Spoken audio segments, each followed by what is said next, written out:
This is Blake Graham, Triple Diamond with Longevity, here with Dr. Joel Wallach, the Dr. Wallach, and we're here to talk today about the principle of absorption. We know that with nutrition, it's not what you consume that counts, it's what you absorb, right? That's right. It used to be said, you are what you eat, but that's not really true. It's what you absorb. You are what you absorb. And I know that's one of the things that makes your supplements really stand out is because they're so easy for the body to absorb. But let's talk first about how absorption works in the body. Tell us about kind of the gastrointestinal system, how it is that our body's supposed to break down food. Okay, well, digestion actually starts in the mouth. Most people don't realize it, but digestion starts in the mouth two ways. One, mechanical, grinding and breaking up and chewing is very important, getting pieces smaller and smaller and smaller.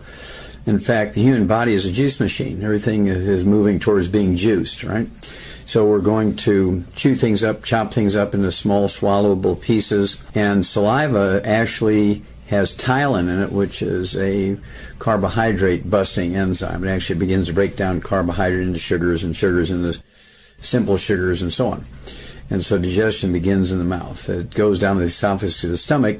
And the pH change from an alkaline environment, which is in the mouth, to a very acid environment. Your stomach has to be a pH of 1, and a pH range of 1 being the most acid, 7 being neutral, and 14 being the most alkaline.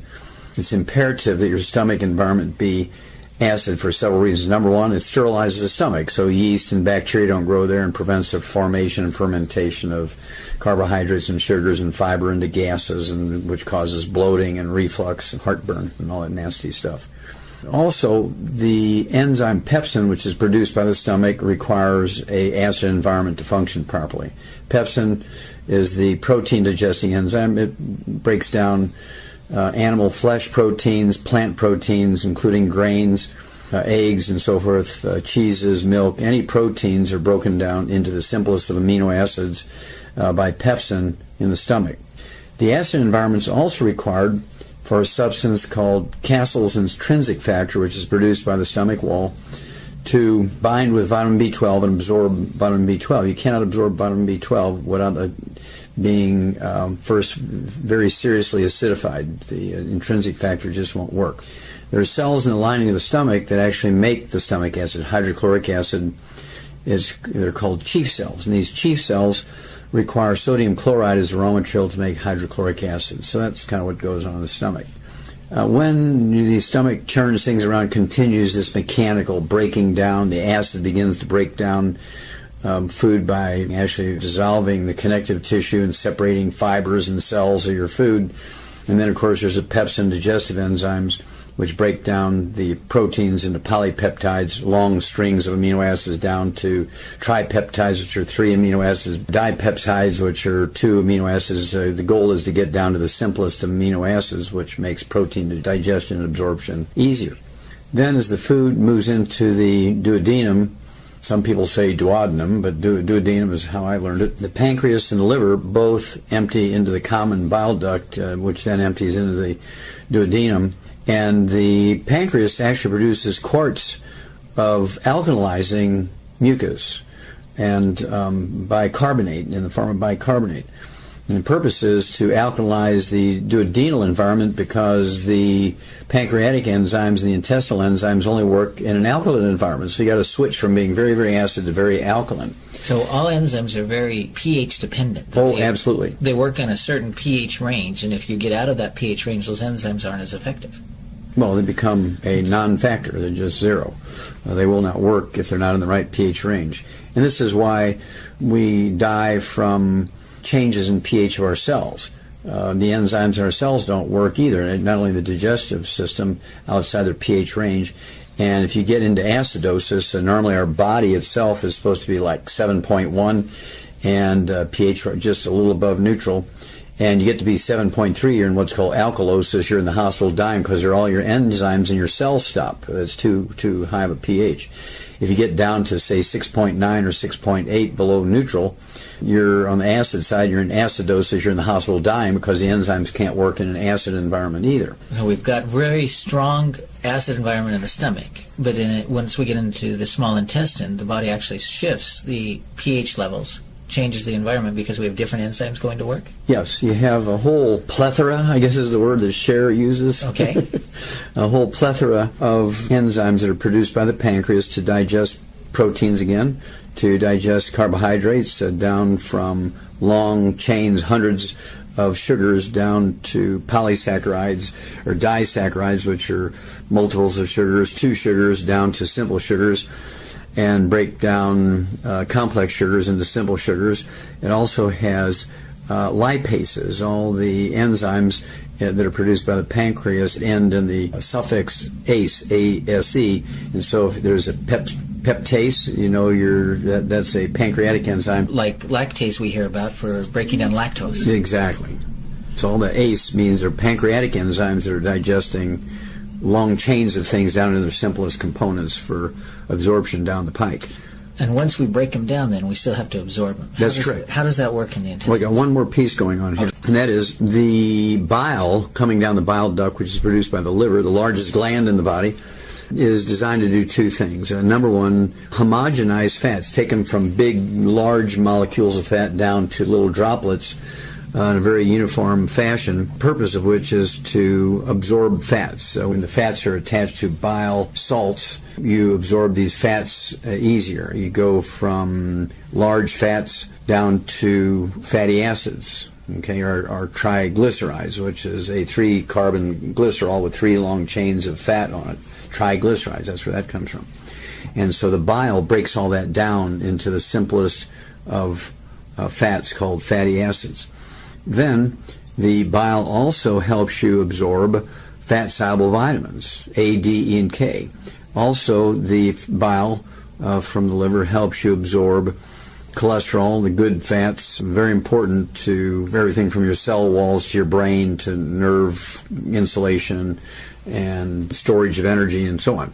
Then as this whole is kind of a soup at this point, it's called chyme, C-H-Y-M-E, and this soup moves down the intestine to where if the stomach and the duodenum or duodenum and the pancreas and the liver and the bile have done their job, now you just have this soup moving down the intestines. And instead of just being a smooth tube, the intestinal absorptive surface is magnified like 85 times by these finger-like villi, which stick up, and it looks like velvet when you open up an intestine with a knife and you look at with a naked eye at the intestine. But when you look at it under the microscope, this velvet is actually produced by finger-like villi, which have little blood vessels up in them, which then get the blood closer to the surface of the cells in the intestines. So when you absorb this, the molecules now of fat and proteins or amino acids and fatty acids and simple sugars, it goes through one cell in the intestine right into these little blood vessels, little capillaries, if you will,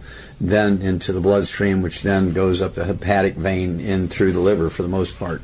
And the liver pulls out what it wants and then distributes everything else. When we talk about these villi, I've seen slides, and it looks like, almost like imagining a visual of carpet fibers, right? And That's on correct. each of these carpet fibers, then there are individual hairs that stick out. Microvilli. That actually, again, you said increase the surface area of the stomach by 85-fold. Yes, that's correct. And also they have a certain amount of muscle in them, so that there's this peristaltic waves of the muscle in the intestine squeezing things along, just like you would, take one of these large, long balloons, and you'd take your fingers and you would just kind of move, say, the narrow part of it down. You can, how these magicians do that with these long balloons, make little animals and things by moving the narrow piece up and down the balloon. With their hands. Well, the muscles in the stomach do that, the muscles in the intestinal walls do that, and the muscles in these little villi do that. Additionally, there's a wave-like motion. In addition to this large muscular motion, there's also this wave-like motion of these villi that move things along. And also it opens up the space between the villi so more stuff, more of this chyme can get down in between them and be exposed to the surface area. Now, is that why when people have inflammation, it really decreases the absorption area? They get inflamed and food can't get down between there? And that is correct. That's one of the things that happens when you have inflammation for any reason, whether you have an infection like salmonella, you get a salmonella infection, or you get food poisoning and everything comes out the other end because you can't absorb it. These little villi swell, as you can imagine. Right. They swell, and it closes off that space in between them, as you point out. And even the tips of them get all inflamed and swollen, and so they cannot perform their function, or absorption is reduced to almost zero at that point. Now, what's the role of the good bacteria in our intestinal tract? What does that do for our bodies? Well, the good bacteria, 99.9% of them are in the colon. They're not in the stomach, which is sterile if you have the right amount of acid. They're not found in the small intestine if you have the right amount of alkali. And so the good bacteria kind of survive. I mean, let's say you swallow 1 million probiotics, maybe only 20,000 get through your stomach because the acid kills them all. Right. Okay? Then out of the 20,000 gets into your small intestines, maybe another 10,000 die because of the alkaline environment. So that maybe only 10,000 make it to your colon. But when they get there, that's the perfect environment for them, pH-wise, oxygen-wise, and so forth. And they begin to flourish and reproduce themselves, and 10,000 will become billions. And what do they do? Well, they actually fend off bad bacteria by just being there and growing their presence. They're called commensals. They're just there. Most of them don't produce anything good for us, but their presence crowds out the bad guys. There's also a symbiotic relationship with some of these probiotics in that they produce vitamin C, they produce vitamin B12, they do all kinds of nifty stuff by producing certain vitamins. And this actually happens in animals in their digestive tracts as well. I always smile when vegetarians say, well, look, there's a cow and an elephant, and they eat grass, and look at them. Why can't we just eat vegetables? Well, when you look at a cow or a deer or an antelope, these are four-stomach animals, moose and yaks and very large four-stomached animals. Well, there's probably a reason why they have four stomachs. Well, if you think about it, if you look around the world, what is the most, other than rodents, what is the most common vertebrate you see other than human beings around the earth? Four-stomached animals. Every continent has four-stomached animals. Whereas elephants are in a very micro-environment, right? Lions and tigers are in micro-environments. Monkeys are in micro-environments. But these four-stomach animals, ruminants as they're called, are found in every environment of the world. There's actually musk ox up above the Arctic Circle, and you have all these hundreds of different antelopes in Africa, and you got many species of deer and moose and wild sheep and goats in North America. Cattle. There's wild cattle all over the place, especially in Asia, and they've been domesticated, and wild goats and wild sheep. And so these things are very universal because they're able to digest things that nothing else can digest. They can take grass, which is essentially useless to all animals, but what they do is there's four stomachs, and the first two are kind of mechanically breaking things down, but the third stomach is called the rumen, and in a cow, it contains 40 gallons of fluid, and it's a big fermentative vat. It's kind of like making beer in there, right? And remember, I said that our whole digestive system is a juice machine, making things into juice. Well, a cow has this big 40-gallon rumen, R-U-M-E-N, fermentative vat is full of bacteria and yeast and fungus and viruses and protozoa. Now, what's the difference between a protozoa and a bacteria? Well, bacteria are plants. Protozoan are animals, and they have little villi, like little oars in a boat, and they move around with these little villi, and they consciously move from here to there, and they have pumps that move things around. They're little animals. And so it's this big vat that's breaking down the grass so that the cow can access the nutrients in it. That's correct, and that's a simplistic way of putting it. It's more complex than that, in that the enzymes produced by the bacteria and the fungus and the yeast break down the grass, which is cellulose primarily, like heavy fiber, and it breaks it down into carbohydrates and complex sugars and then simple sugars. Well, then other bacteria take those simple sugars and ferment them and add nitrogen to them and turn them into amino acids. What happens now, here's these paramecium, these protozoa, which are animals, not bacteria, not plants. And so now these protozoa, these little animals, can actually take these amino acids and turn them into protein for themselves. Then they also can take inorganic minerals and convert them, the bacteria turn them into chelated minerals, which are inorganic minerals they're combined with the amino acids, right? Now these little protozoa can use them, minerals for themselves, and then the cow eats the little animal. Goes into the fourth stomach. So in the end, the cow is a carnivore. The cow is eating little animals in the fourth stomach called an abomasum. So the cow is eating grass to feed the little animals. Yes, now you got it. All right. And that's why the theory of vegetarians is incorrect. Because we cannot survive eating vegetables. So cows and all ruminants, whether they're a giraffe or a wild cow or sheep or goat or deer or a moose or a yak or muskox or any of these four-stomached animals, the common thing is, you hit it exactly right, they're eating this grass to feed the little animals, which they then eat. Wow. And we know from your Dead Doctors Don't Lie audio cassette that having those chelated minerals are so important, because inorganic minerals we just don't absorb. Exactly. Inorganic minerals, even for animals, they eat clay and all that kind of stuff, again, to feed these little animals within inside of them. And inorganic minerals are only usable 3 to 5%, 3 to 10%. And the four-stomach animals do a little better job than the single-stomach animals like monkeys and horses and things like that. And you and I, of course. And this is why in crossing the prairie, it was much more efficient to use oxen, big, large teams of oxen pulling the wagons than horses. Because if they used horses, they had to carry extra wagons hauling grain to feed the horses. They couldn't survive just eating the prairie grass, where the oxen could because of the four stomachs. Well, it's like the eco cars we talk about. They can get further on less fuel, essentially, because you don't have to carry fuel around with them with the oxen then. Exactly.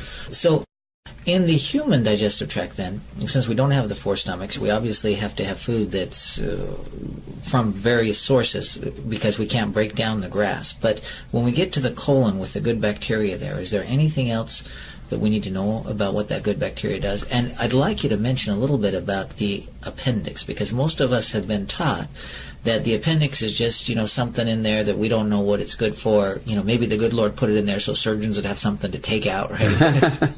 But, well, that's what they think, I'm sure. But I know that there's a reason for it.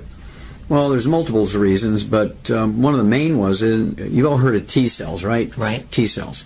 T cells are activated by the thymus gland. That's why they're called T cells, T for thymus. Yeah, often killer T cells, they're part of the immune system. Got it. And they can't function until they're activated. The switch is turned on when they flow through the thymus. Okay. That's why they're called T cells. And if you surgically remove your thymus or you kill it with radiation, you'll never have active T cells. You'll have lots of T cells, but they won't be activated and can't do anything of any consequence for your immune system. Well, there's another set of white blood cells that attack foreign invading bacteria and viruses and fungus and things, cancer cells. They're called B cells, and they're activated by the appendix. Well, wait a minute. If you have T cells that are activated by the thymus, you can understand T for thymus, T for T cells. Why would you have the appendix activating B cells? Well, that's because they first realized this in the bursa of Fabricius in chickens, which is the appendix in chickens, called the bursa of Fabricius. A fellow by the name of Fabricius figured it out, that these cells, these defensive white blood cells, are activated by the bursa of Fabricius in the chickens, and so he called them B cell for bursa. Okay, so if somebody doesn't have their appendix because they have you cannot activate the B cells, so and you lose a significant portion of your immune system.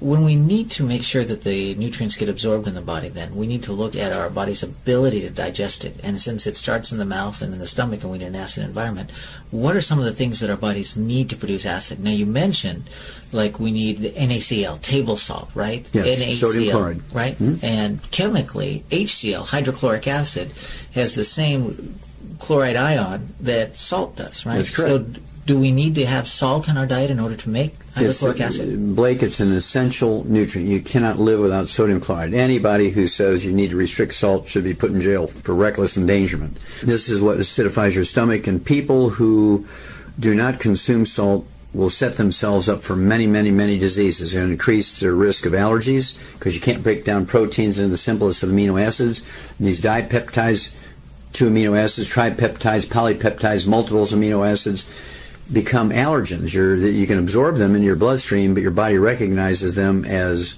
oranges or beef or eggs, and so what happens is you get allergic to those foods when you cannot fully digest them down to the simplest of amino acids. They're treated like foreign invaders. Exactly, so it's a real hazard. And so it's imperative that you have stomach acid. There's actually specialized cells in the stomach called chief cells. You can actually recognize them on microscopic sections of the stomach. They're very distinctive and very separate from just the standard cells in the stomach. Like I say, imperative, nothing happens, and also acidifies the minerals. For instance, you can be supplementing with all the iron you want. I mean, with tons of iron, and you can still be iron deficient if you don't have enough stomach acid to then acidify that iron so that it is usable, absorbable in the body. Just like we said before, it's not what you eat, it's what you absorb that counts. Exactly.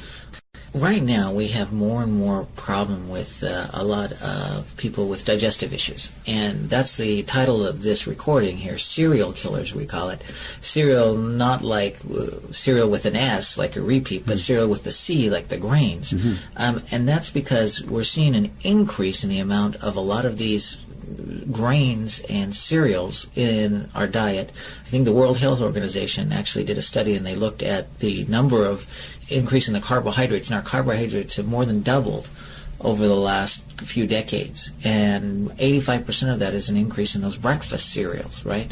And so when we're getting more and more cereals and more grains in the body, especially we talk about wheat, barley, rye, and oats, and I know there are some people that talk about hybridization. You know, I know in farming technique, you're an expert in agriculture as well. There was a time when the farmers in agriculture actually looked at hybridizing wheat, so we get a more robust wheat that'll grow in a lot of different environments, a shorter grain stock to increase yield. But it's not just having a more robust wheat, it's actually the body's ability to break it down and the decrease of the salt in the diet, because more and more people are saying, hey, low salt, low salt, low salt, because we've heard about it from doctors. What does that do when we have more grains and we've decreased the body's ability to break it down? Well, that's about 16 questions. And so basically, you have to appreciate that the hybridization of all things in agriculture is designed to increase yields. More, as you say, the word more robust, and able to fend off enemies like bugs and smut, which is like fungus and things of that nature. Grow in environments where it couldn't grow before. Maybe, but also what happens is you give up something when you hybridize a plant. Anytime you inbreed it or hybridize it, you're giving up something to get something. In the case of better defenses to fend off, again, yeast and bacteria and fungus and viruses that attack the plants, so you don't have to use pesticides. You're able to grow them in a more organic sort of way. You're avoiding more chemicals so it's not intended to be a bad thing to hybridize them, because if you build a plant that can fend off bugs and bacteria and viruses without the use of chemicals, that's very good. Right. Unfortunately, there's always unintended consequences.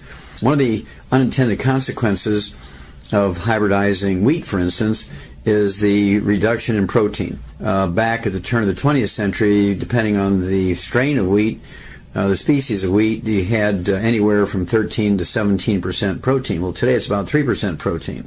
So the amount of protein goes way down by hybridizing grains to fend off parasites and bugs and so forth.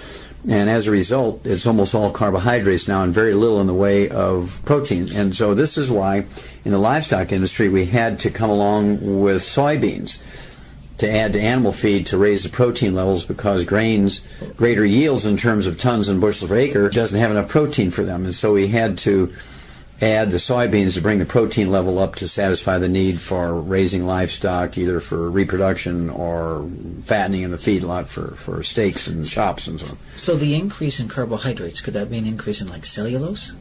It is partially an increase in cellulose. And cellulose is what makes a carrot pop when you break it and you bend it. Cellulose is what makes a stalk of celery stand up straight. Okay?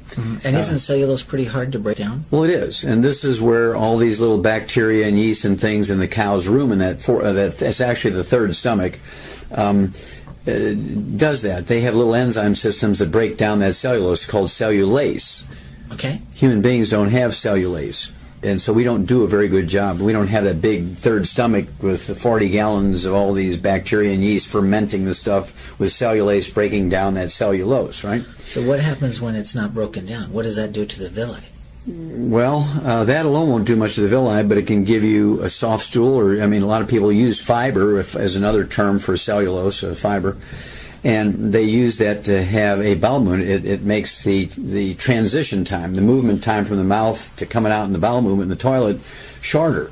Okay, and this is what helps people that are constipated, is that cellulose. That's what fiber is cellulose. Okay, right. And so it can be medicinally useful as long as it's a neutral type of cellulose. If it comes from foods that cause intolerances, not allergies necessarily, but intolerances that can create more problems and other unintended consequences. Well, explain to us what you mean by intolerance, because this is, I think, a new term for most people. When most people think of food allergies, but we're talking about something that's not a blood allergy, an allergic reaction that happens when undigested particles get in the blood. It's something different. You often call it like a contact allergy. Yeah, sure, exactly. You've hit the nail on the head there, Blake. The typical allergies, whether you're inhaling them, like dust and pollens and things, they get into your bloodstream through your lungs. And these large protein pollens, and pollens are essentially the sperm of plants, is what they are. Pollen is the sperm of plants. Okay. And it travels through the air to fertilize the eggs. The flower is sitting there waiting, and that's why bees go from flower to flower, taking the sperm from one flower into the ovary of the other flower. That's how that works. And the pollen is a very high protein thing, and we actually have some great pollen products. Pollen burst, right? Right. It has flower pollen, not bee pollen, and as a result is less allergenic than bee pollen, because bee pollen has bee spit and bee pee that becomes a sensitizing factor in its own right. As these relatively large biochemical protein or polypeptide products get in your blood, it sets up an immune reaction, and your body recognizes these proteins as being eggs and cabbage and beef and fish and shrimp, so you become allergic to them. You set up allergies to them because your body's trying to protect you from this foreign invader, perceives as a foreign invader. And that's because... Well, it's a protein, and you're not supposed to be able to absorb whole proteins. Okay, we're supposed to absorb only simple amino acids. Otherwise, they set up these allergies. Well, intolerances are different. As you point out, there are contact things. There's a lot of people who can't wear certain metals and rings and jewelry and bracelets or watches or eyeglasses. Nickel will set up almost like an eczema where that metal touches. That's a contact allergy. Another one I like to use an example is poison ivy. If I have a theater with 1,000 people in there and I test them for a poison ivy allergy, I guarantee you nobody in there will be allergic to poison ivy because they're not eating it every day and so on. On the other hand, I guarantee you they're all intolerant to poison ivy because poison ivy actually produces and releases a toxin to defend itself against foreign invaders. It fends off bugs. You never see bugs eating poison ivy. Right. Okay, you never see animals eating poison ivy because after one time they won't do it again. Right. And that's its defense. That defense, that intolerance to that toxin or that poison or that contact poison that's produced by the poison ivy, it makes your skin have almost an eczema, dermatitis, or psoriasis-like reaction. Now, the same thing happens when you consume foods you're intolerant to, not allergic to, but intolerant to, because this food will produce a contact intolerance, contact allergy, if you will. You don't have to absorb it to react to it. Right, so it's a contact allergy, not necessarily just on the skin, but contact with the intestinal lining. Yeah, and I don't like to use the word allergy because it's not a true allergy, and people, well, we tested you for a wheat allergy and you're not allergic to wheat, but you're still going to be intolerant to that gluten, okay? And so you have to really use the correct words here, otherwise people say, oh, my doctor tested me for wheat allergies and I'm negative. Well, you can still be negative to wheat allergies and be intolerant to wheat proteins. Okay. Well, it's two totally different things. Before we go into what's happening there with that, just to reiterate, we're seeing more and more wheat, and people think eating healthy means eating whole grains, and so we have a lot more wheat in our diet, and at the same time, with the decrease of salt, with it, maybe we talk about the minerals in the soil, and fewer minerals in the soil tends to mean fewer enzymes in the plants when we eat them, and so they're harder to break down. Do we see that happen? We don't require enzymes in plants to break down. That's a myth. Okay. We don't need enzymes in our food.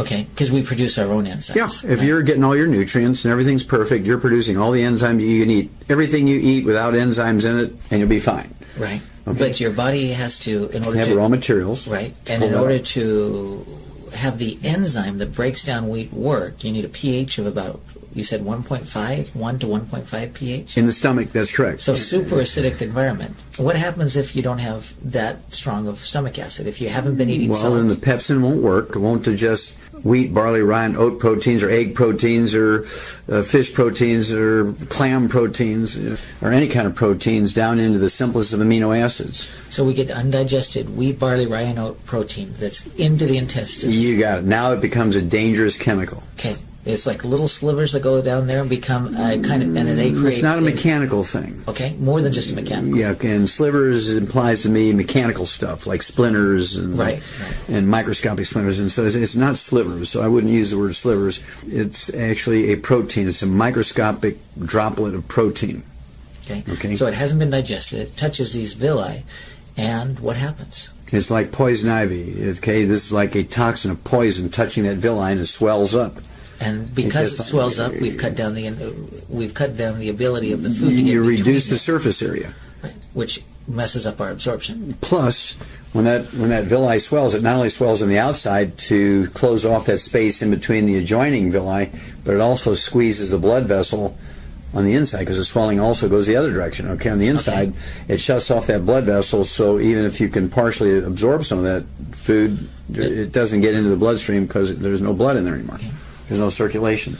And this is why you have problems in another way when you have what's called celiac disease. The villi actually die, and they will die. Because of cut off circulation? Exactly. Okay. And they die, and so now you're losing 10%, 25%, 50%, 75%, 80%, 100% of your absorptive surface. And now your intestines are just a tube, and there's actually scar tissue right behind all those dead villi, trying to protect you from the invasion of the bacteria and acids and alkali and all this other stuff. Now, when you've done all of these autopsies on both people and animals, did you see this? Oh, yes.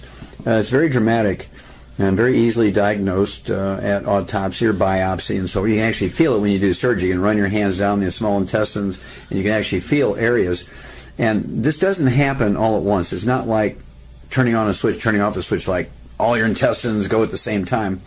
A small baby, when they're born, if the baby is sensitized to gluten, the mother's eating wheat and she can't digest them properly, and she has asthma, and she's got things like eczema and other symptoms of celiac disease or irritable bowel syndrome or inflammatory bowel disease, all sort of colitis or Crohn's disease. These undigested wheat proteins, barley, rye, and oat proteins called glutens, it's a gluten category, will come through the stomach down into the intestine. It will actually touch those villi. They will begin to become, and they actually act as a poison. So those villi shrink, swell up, and there's scar tissue that's formed there. And when this happens, you get, it's almost, again, like eczema on the outside, and your intestines will crack and seep fluid and serum and stuff, and it's a mess in there. Is that leaky gut syndrome? Yes. We hear about? It can be called leaky gut syndrome, is another name for it. Okay. And doctors will call it leaky gut syndrome, but they won't really make the connection that it's caused by this gluten intolerance. Okay. So we've got inflammation that decreases absorption area and shuts off the blood supply to the villi. We've messed up the absorption. And you mentioned that these are often characterized by a lot of essential fatty acid deficiencies. We know essential fatty acids aren't micronutrients, they're macronutrients. Yes. So your body needs a lot of them. Well, again, this doesn't happen all at once. And these young babies might only have 1 or 2% affected by this damage. Okay. And they get what's called colic. They get colic, and they're just uncomfortable. They're screaming, and they don't want you to touch their belly. They're just really sensitive. And so the mother says, well, my baby can't tolerate my milk, and they put them on a formula, and the baby's fine for a while. Okay. But the baby's been sensitized to this gluten. Now the baby now has a gluten intolerance. So it was undigested wheat, undigested gluten. Undigested wheat, barley, rye, or oat proteins coming through the breast milk that sensitized the baby. Okay, so now the baby's sensitized to it. Yes. It goes on formula. It does fine. It does fine. But then it grows up, starts to eat cereal, breakfast cereal. It starts to eat solid food, is weaned off the formula onto solid foods, and now it goes through the same process again because it's been sensitized. And your intestine has a memory, and it says, oh, there's that gluten stuff, and it reacts, and the villi shrink, and the blood supply shut off, and you go through the whole thing again.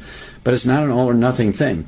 It'll be patches, particularly worse where the intestines curve around because everything slows down to get through there, so the contact is longer. And so you have patches of intestines that have inflammatory bowel disease, and patches that are celiac disease, and patches that are Crohn's disease, different degrees of severity, all in the same intestine. But you might only have 5% afflicted in a baby. You don't really see much other than them being colicky, it would be the word, and their tummy's tender and all that kind of stuff.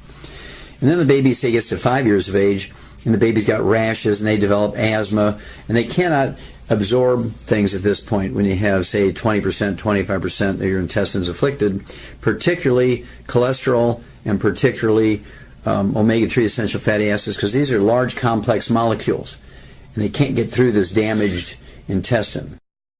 Do you mind just mentioning briefly here, I know we do it on other recordings, about cholesterol, because a lot of people don't understand that cholesterol is an essential nutrient. Yes, cholesterol, sure, Blake. Cholesterol is an essential nutrient. It makes up a significant portion of the cell wall of each cell.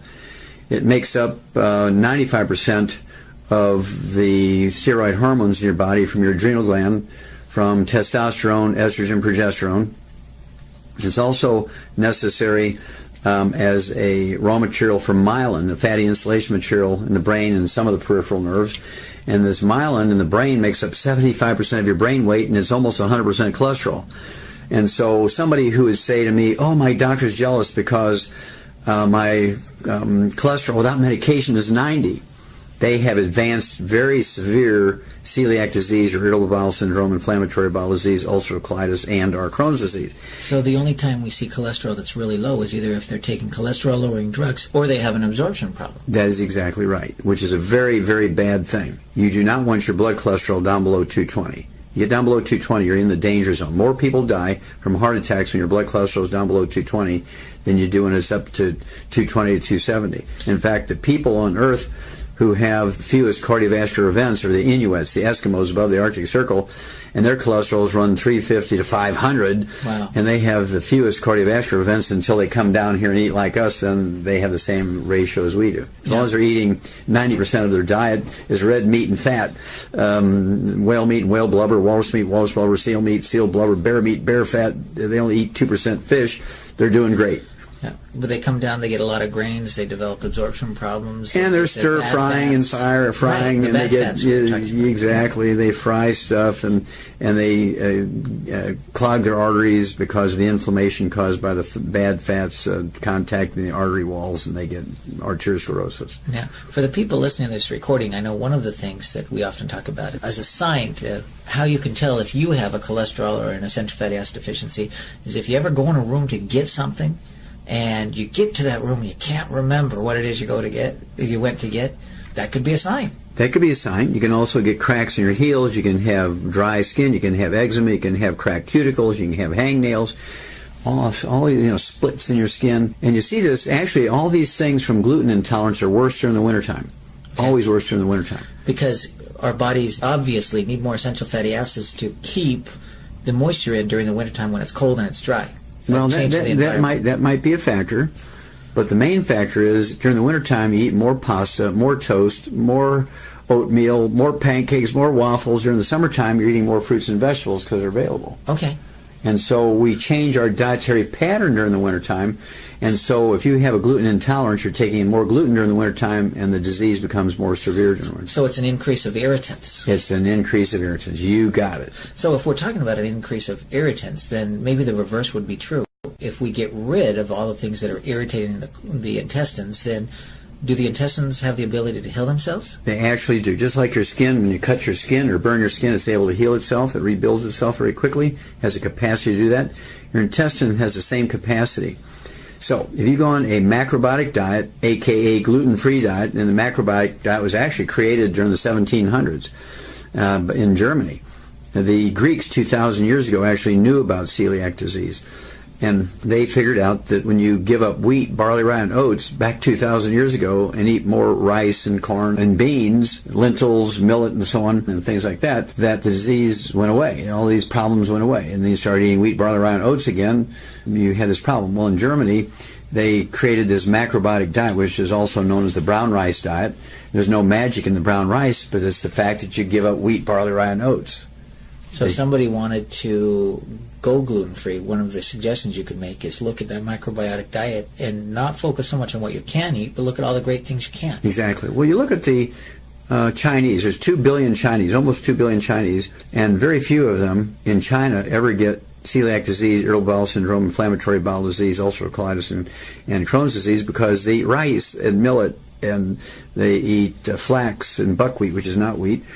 And they eat sweet potatoes and squash and those sources of carbohydrates. And the same thing in America. The people who are meat eaters, the infamous meat eaters who eat meat and potatoes, they have other problems, but they'll never get celiac disease, because you only get celiac disease when you cannot digest wheat proteins. Right. Now, there are some things that I think make the celiac disease worse. You talk about the bad fats, the trans fatty acids, all of those partially hydrogenated vegetable oils, and I'm even seeing fully hydrogenated vegetable oils. Which is margarine. Right. So when those get in there, how do they affect the villi then? Well, they turn into what's called trans fatty acids or free radicals, and these are very egregious chemicals. They actually cause inflammation in of their own right. They're very inflammatory things. And everybody is sensitive to trans fatty acids. Heterocyclic amines are burnt animal fats.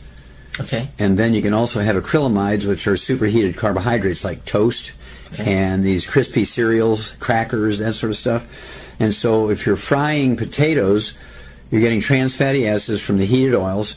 Even if they say, well, we fry our French fries without, our oils do not have trans fatty acids. Well, as soon as you heat them, it converts them into trans fatty. You may not start with trans fatty acids, but it will turn to trans fatty acids. Okay. And so it's kind of a lame, not quite true advertisement. So it's burnt oils. Essentially, it's heated oils, just even heated oils. They don't have to be burnt, just heated. And then you're also superheating the carbohydrate in the potato, so you're getting acrylamides. Okay, a double whammy. A double whammy. And if you go the other way and you're using animal fats to fry things in, okay, which some of those fast food places do because it really tastes much better to fry potatoes in animal fats, you're getting heterocyclic amines because you're burning animal fats. You'll get trans fatty acids, you'll get heterocyclic amines, and you'll get the acrylamides, all from French fries that are fried with animal fats. And I know that's why you encourage people, if you're going to use any oils type for cooking, that they use butter and do it on low heat so the butter doesn't turn brown. That's correct. You cannot fry with butter. I prefer that you cook everything by roasting, stewing, baking, make soups out of things. Even when you have vegetables you're going to steam, I will then put a pat of butter on the steamed vegetables. It is not quite as hot as putting the butter in the pan and heating it that way. So when you steam a vegetable, you're looking at steamed vegetables, you put a pat of butter on there and it melts them. That's a much safer way to use butter. I just don't like cooking with butter except soft scrambled eggs. Right. And when I soft scramble an egg, I like to put the skillet or the saucepan in a very, very low temperature that I can put my hand on that saucepan before I put the butter in there for 10 to 30 seconds. It's going to be warm, but I can keep my hand there. It's not going to burn me. Okay. Then you can put the butter in. It's not going to hurt it. Okay. So we use more butter. We cook on lower temperatures. And use water. Cook in water. Cook in water. Okay. And at the same time, we want to probably decrease the amount. Is there anything wrong, even for those people that don't have celiac, is there anything wrong with them decreasing the amount of gluten in their diet? See, here's the thing. If you're eating a lot of gluten, if you're eating a lot of grains, wheat, barley, rye, and oats, cereals, pancakes, pasta, breads, Pop-Tarts, those kind of things, you're in danger, you're in jeopardy if you're restricting salt because you cannot make as much stomach acid, and as a result, the pepsin doesn't work, and then you cannot digest the wheat proteins down to the simplest amino acids, so those large chunks of gluten come down there and cause problems. Let's talk about some of the symptoms of that, because I know we see people with acid reflux or heartburn. That tends to be caused from low stomach acid, not high stomach acid. That's right. And so when they say I have acid reflux, it's a misnomer. It's incorrect. It's actually incorrect. And doctors perpetuate that because they want to sell their Nexium and other what are called protein pump inhibitors, which protein pumps is what are in these chief cells that actually produce the stomach acid. And so things like the purple pill Nexium, they poison those chief cells. Yeah, essentially that's what happens. They poison the chief cells so they can't make stomach acid. Okay, then initially you're going to feel pretty good, but 6 months down the line you're going to wind up with all these deficiency diseases you never had before, because even if you were supplementing with those nutrients, you cannot absorb them because you haven't acidified your stomach. And without an acid environment in your stomach, you get bacteria that lives down there and grows, and you eat and it eats, and it burps and kicks the... Produces gas. When it ferments the carbohydrates and sugars, it produces gas, which causes bloating, burping, belching, heartburn, and all that kind of stuff. Yeah, and that's what causes, like you said, the heartburn. That's correct. Even weak stomach acid in the esophagus probably is pretty uncomfortable. Over time, yeah, and of course when you belch that up, that weak stomach acid, it might be 5 or 6, very close to neutral. It's like tasting vinegar. You just put raw vinegar on your mouth and it tastes like acid, but it's a pH of 4 to 6. Right. It's not 1. And so that's where people get the idea that it's acid reflux, and it's really not. It's not acid enough, and so things are able to grow in there and ferment carbohydrates. So if somebody has had acid reflux, it's again a misnomer, but if they've had heartburn, if they've had those things, if they've been using carbonated beverages or had salt-restricted diets, or even using these alkaline waters improperly, using them during meals, drinking carbonated drinks during meals. So if they've been doing that, the chances are pretty high that they've had undigested gluten proteins in their intestines and they've developed an intolerance. That's right. And they cannot absorb minerals properly. They cannot absorb B12 because that Castle's intrinsic factor only works in an acid environment. So there's many, many bad things that happen over time if you don't have a stomach pH of 1. Now, I know you look at people with essential fatty acid deficiencies, with eczema or asthma, and you've seen pictures of my own nephew in Japan. And what happened with him when he was young, and they put the steroid creams to try to deal with the eczema, get him on the essential nutrients, more essential fatty acids, get the mother off the wheat, and things change. But what are some of the other symptoms? I know that you talk about people with multiple diseases that are very different diseases, like a calcium deficiency is the same time as they have a copper deficiency is the same time they have other things. That can be a sign of an absorption problem. Absolutely. And of course you see this in a hair analysis. When you look at a hair analysis, which can look at, they say, 30 to 50 different mineral levels in your hair, if they're all below normal, you know you have an absorption problem because that's not a natural thing. Some of them are going to be in the right in the middle of where you should be. Some are going to be a little high, some are a little low, some are in low normal, some are in high normal. And so, it should look like a stock market chart. But if everything's below normal, if you just kind of like a flat line, that means you're not absorbing. Okay. So you can actually use a hair analysis as a non-invasive, very economical test.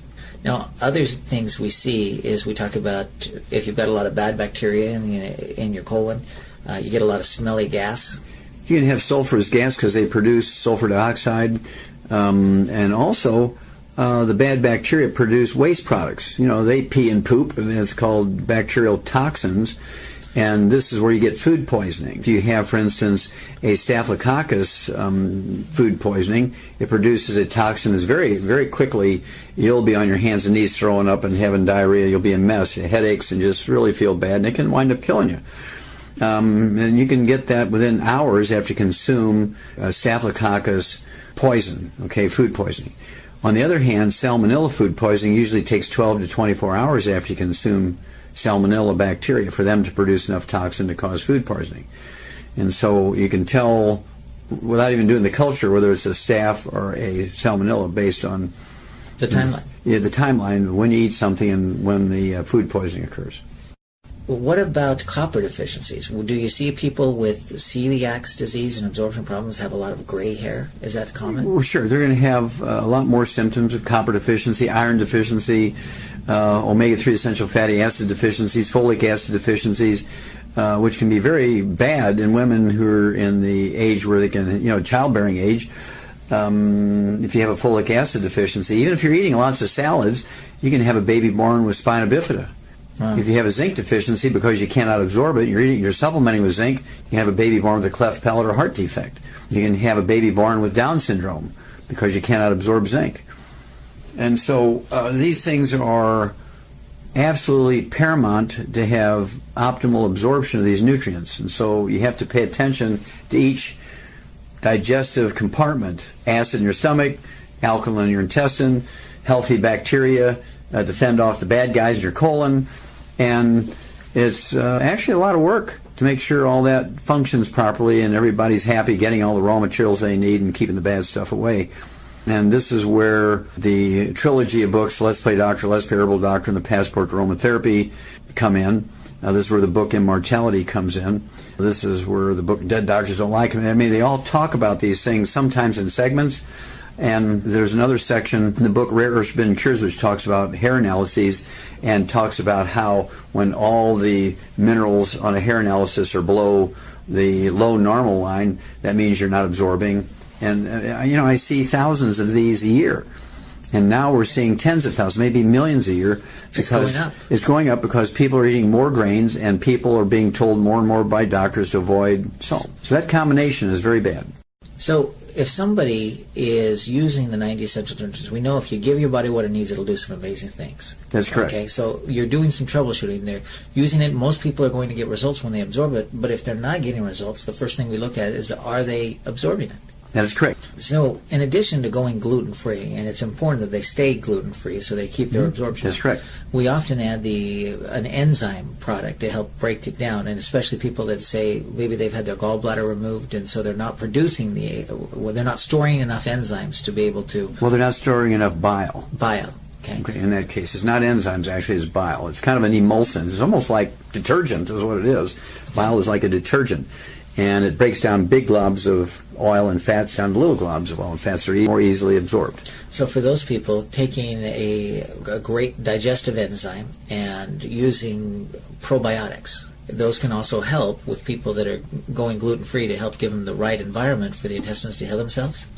Well, by right environment, you're talking about digesting foods down properly, right? But you still have to have the proper pH in the stomach and the intestines. Okay. And you have to have some of the pancreatic and intestinal enzymes that are coated so they don't get destroyed and digested in the stomach, which is more acid, right? And so all these factors have to come into play. And then, of course, our ultimate enzymes has ox bile in it to give you that ability to, I call it the gallbladder in a bottle, because it has the ability to, as you point out, give you the right amount of bile when you have a meal, particularly a fatty meal. Now, to know how bile works, what I want you to do is take and put some like salad dressing oil or even corn oil or something like that in warm dishwater, and it just forms a coating over the entire, kind of like a blanket over the water, surface of the water. You get this oil that's just equally distributed. Take a couple of drops of a liquid dish detergent and put in there. It just breaks up into little beads, like BBs, and just all breaks up. And that's what bile does to the fats in your diet. So how many enzymes and how often should a person take them?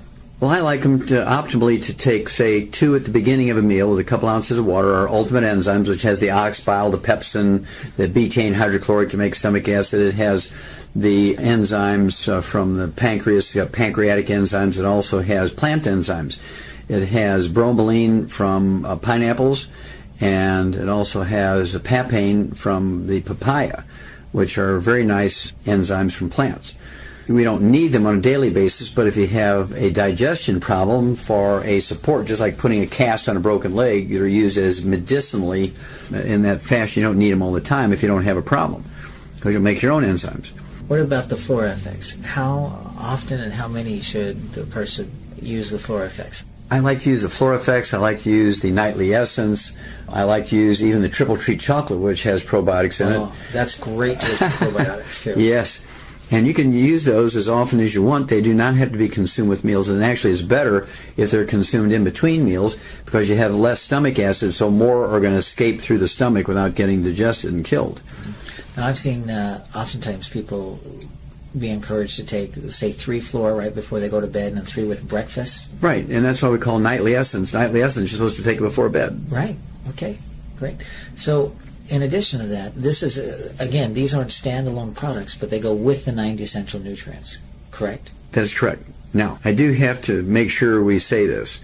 When you have celiac disease, and again, this is a progressive thing, it's going to get worse and worse and worse over time. When you get up to where you're 20, 30 years old, and you got 50% of your intestines afflicted, you're going to have 20 diseases. You're going to have eczema, you're going to have asthma, you're going to have periodontal disease, you'll be infertile, low sperm count, you'll begin to get headaches, unexplained headaches, you get low blood sugar, low thyroid, you're getting bone spurs, you're getting kidney stones. All this stuff is happening. You're going to 18 different specialists because you can't absorb those nutrients. There's nothing that says you can't have 50 different nutritional deficiencies at the same time. Now, what are some of those historical cases? You know, you talk about a lot of famous people that a lot of the audience is probably familiar with that have had these absorption problems. You know, Karen Carpenter, she had an eating disorder called anorexia. Well, anorexia is a self-imposed restriction of consumption of food because you feel bad when you eat food.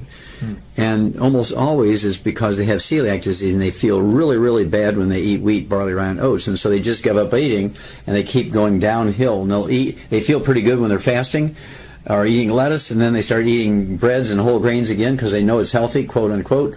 And then they get sick again, they stop eating. And so there's this downward spiral. They may level off for a while, for a couple of months, and then they start eating those whole grains again, they drop down lower, and over a period of years, usually in their 20s and 30s, they will be really seriously ill with anorexia, and some people can't give up eating, and so they'll throw up the food, and that's bulimia, they realize that if I throw it up, then I don't feel bad. But if I just eat it and leave it go down through my intestines, it feels like somebody's pulling a dry rag through my guts, is how they describe it to me. Now, could obesity also be a result of poor absorption? Oh, absolutely. Because sugar is a very small molecule, and you can absorb sugars and get lots of calories in that fashion, but you cannot absorb minerals, you cannot absorb essential fatty acids, you cannot absorb cholesterol. And mineral deficiencies are what cause the insatiable cravings, the munchies. In animals, it's called cribbing or pica. And as soon as you're taking in enough minerals that you can absorb, all those cravings and munchies go away and you lose the weight. Yes. And the portion control becomes easy to accomplish. But you have to give up the gluten for your intestines to heal to then be able to absorb the minerals.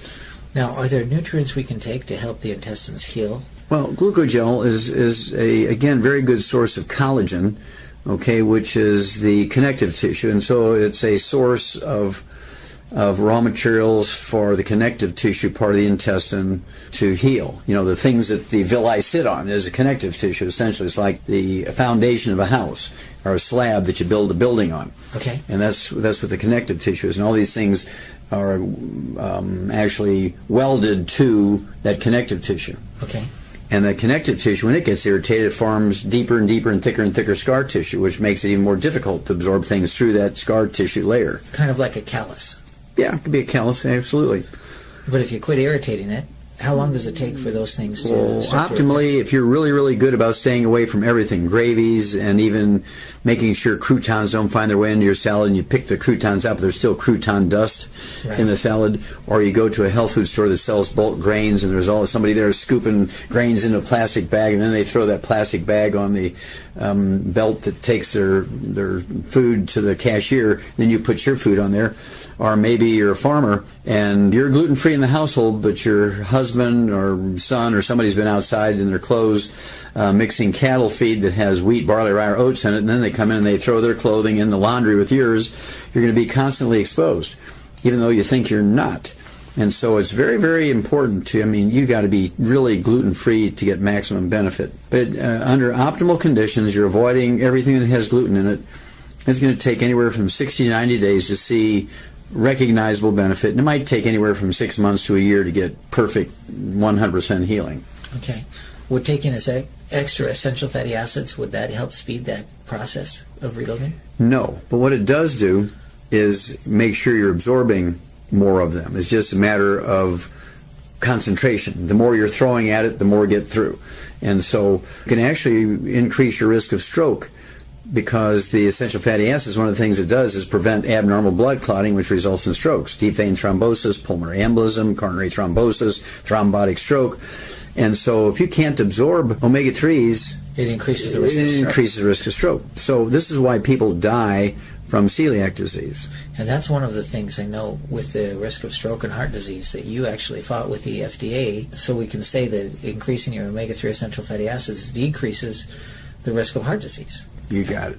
Well, is there anything else that people need to know? The basics are be on the 90 essential nutrients. If you have digestive issues, stay away from gluten. Yes. Adding some enzymes and flora can be good. Anything else? Yes, I would wean kids off of, and you hear grandmothers will tell you, well, don't give your kids wheat until they're a year old, right? You hear that kind of stuff. That's because their little digestive tracts aren't prepared for those kinds of things. But if I had my way, nobody under 10 years old would eat grains. Okay, so no, instead of pancakes or breakfast cereals, we'd have more or eggs. Toast, or pasta, or crackers and croutons and hamburger buns and hot dog buns and muffins and cake and cookies and all that kind of stuff. I would have them only eat like an Oriental. They're going to be eating sweet potatoes and rice and millet and flax. More vegetables. More vegetables. Eggs for breakfast. Nuts. Nuts for a snack. Great fats, healthy fats. Very little carbohydrates except for peanuts. I don't like peanuts because they have two bad things. One is a lot of carbohydrate. They also have a poison in them called aflatoxin, which causes liver cancer and liver cirrhosis and can cause sudden death if you get a big enough concentration of aflatoxin, which is a byproduct of an infestation of a fungus in stored peanuts called aspergillus, essentially bread mold. And I know you've actually had some research on that bread mold, and wasn't that the cause of all of these bears across the world that were dying in zoos prematurely? Yes. Well, when Marlon Perkins picked me to do that study, to do all these autopsies in the zoos, the first thing he told me was, look, we have a problem with bears, and one of the things I want you to do is look at why all the bears around the world in zoos are dying of liver cancer, and they only live to be about 30 to 35. They all die of liver cancer. Out in the wild, they can live to be 60 years of age. So what's going on there? Well, I had just learned about aflatoxin because it was a very bad year for soybeans, and there wasn't enough soybeans in America, like in the summertime, to make turkey feed so you could have turkeys for Thanksgiving. Right. And so people who were making turkey feed for the turkey growers used boatloads of a peanut meal from Nigeria to replace the inability to get soybeans that year because there was a drought or something. Well, it turns out all those shipments of peanut meal from Nigeria were infested with that aspergillus mold, that bread mold, and so it infested the turkey feed with aflatoxin, which is the poison produced by this aspergillus, and all the turkeys in America died of liver cancer, so they had to import turkeys from all over the world to have enough turkeys for Thanksgiving. Well, that had just happened when I got that position, so I'm thinking, okay, well, maybe the aspergillus is the same thing there, maybe the aflatoxin, same thing. And you can recognize aflatoxin in food by getting in a completely pitch dark room, absolutely no light, and getting a black light, which is essentially an ultraviolet light, which they use in discotheques. They have all those luminescent lights, and the really pretty yellows and oranges and purples and greens and blues. Well, these aflatoxins will fluoresce like that. So you can take a slice of bread that just looks like Wonder Bread, you get in there in the dark and you put that UV light on it, it'll fluoresce golden yellow and orange and green and blue. It's just very scary. Okay? And so I started doing that, and I would write letters to all these zoos, and because we didn't have faxes and emails in those days. We're talking about the 60s, right? And I'd say, well, what are you feeding your bears? And we're talking about a 1,000-pound animal, a lot of expense to feed a bear. So they'd go to these thrift stores, bread thrift stores, and get the week-old and 2-week-old mold-infested bread, and they'd pay them a nickel a loaf for it just to get something for it. And they'd feed the bears that. Well, it's all infested with the aspergillus and the aflatoxins.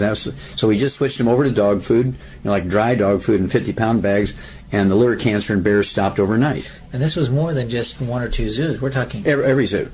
Every zoo in the world. Because every zoo in the world fed bears old moldy bread. And so what happened to the lifespan of the bears? Well, now they live up to 50 to 60 now instead of 35. Fantastic. And so that was a very quickie. That was one I got in there in the first couple of weeks. I figured that one out and said, well, this isn't all that hard. Well, can health be that simple for people? Health is that simple, Blake. It is that simple. Once you know the combination, it's like if you have a heavy-duty combination lock, and you're there with a sledgehammer hitting that thing, you can't open it. Here comes a little 3-year-old who knows the 3 numbers, right? 007, 007. Yeah. And click, the thing opens up. And the same thing with the secrets of health and nutrition. Congestive heart failure, the most common cause of death in Americans, is a simple thiamine deficiency, vitamin B1. It's the terminal event of beriberi thiamine deficiency. Now, what do doctors do? Well, they give you all kinds of pharmaceuticals and drugs to regulate heartbeat and diuretics to get rid of the fluid that's collecting in your lungs and your chest and your belly cavity. And they give you digitalis to make your heartbeat more effective. And then they put you on the heart transplant list. They give you a heart transplant. So you're looking at $500,000. Well, all you have to do is put people on the 90 essential nutrients, get them off of sugar, which aggravates the thiamine deficiency, and you give them something like the de-stress capsules, which 2 capsules gives you 3,000 times the minimum daily requirement of vitamin B1, not B-complex 100. We're talking about 3,000 times. And so when people have congestive heart failure, I like to give them 6 of those capsules a day, so they're getting 9,000 times the minimum daily requirement. And so you get, and I can legally say this will support and promote healthy cardiovascular metabolism. Give the body what it needs, and it'll heal itself. Yeah, that's correct. And so this is as simple as it sounds. People say it can't be that simple. I mean, otherwise my doctor would know about it. Well, not really, because they're not trained yet. I know from my experience. I was in pre-med, and there was no nutrition in pre-med, and they said in 4 years of medical school you can expect one 30-minute lecture on nutrition with no test. So expecting the doctors to understand nutrition, the MDs to understand nutrition, is like expecting your plumber to know how to fix all the computers. Or to do brain surgery. Yeah, it's just really tragic. And of course, medical doctors have such credibility and respect, and in many cases they deserve that. On the other hand, in many cases it's actually a fraud, because the doctors don't know the basic stuff required by the human body, of which they're supposed to be in charge. Right. And one of the things I love about this mission and the message is that you don't have to be an expert to share it. You just have to learn how to share the tools, because I know that I could share your CDs and it's more effective than me personally going out there and trying to tell somebody all there is about health. And it's easier for them to share it as well. And that's what we do to share this message with people and hopefully help America and the world. Exactly. Well, we can actually save America, and we can save the world, Blake, simply by teaching people how to take care of themselves, because again, there's no insurance policy that will prevent or cure disease. When you pay for a health insurance policy, all you're doing is betting that in the future you're going to screw up somehow and you're going to run up a big medical bill with doctors and hospitals, and you're going to need a lot of money to pay them. Doesn't do anything to prevent disease or cure disease. That's your responsibility. That's each of our own responsibilities. People say to me, well, I don't have to worry about it, I got good insurance. Well, no, that's not quite true. It might pay the doctor when you get sick, but you're the one that's responsible to prevent yourself from getting sick. And especially, it's not just our health, it's the health of our families and our kids. And that's right, and grandkids and great-grandkids. I have to start speaking in those terms. All right, well, thank you so much, Dr. Wallach, for your time. Any last words or messages? Well, just remember that if you're not salting your food, if you're not digesting and absorbing your food properly, you could wind up by being damaged by a serial killer. Well, take it from Dr. Wallach. He's a horse doctor as well as a physician, and every farmer worth his salt puts out a salt block for his animals, and we need the same thing for us. Absolutely. All right, thank you, Dr. Wallach.